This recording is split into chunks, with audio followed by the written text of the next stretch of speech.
Во Битола е промовирана книгата Филип II, дело посветено на величината на македонскиот крал кој создаде традицијата на идните македонски кралеви, а посебно на Александар Македонски. Битолчани во негова чест ќе изградат монументален споменик во центарот на градот. Стевче Митревски.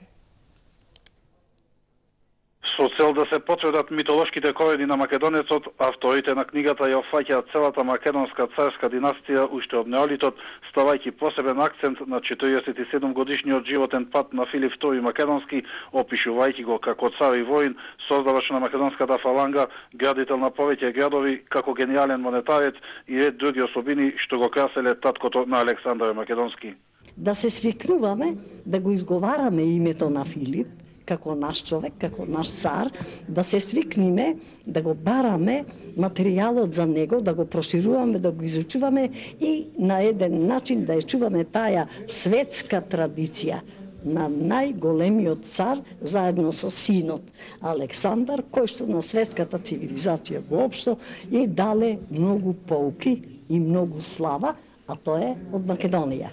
Представувањето на книгата во Битола има посебно значење ако се знае дека античкиот локалитет Хераклеа Линкестис е подигнат токму од Филип II, а почиток кон неговото дело битолчани ќе излезат и со поставување до крајот на годината на неговата биста конјаник излеана во бронза на плоштадот Магнолија каде течат подготвителните работи.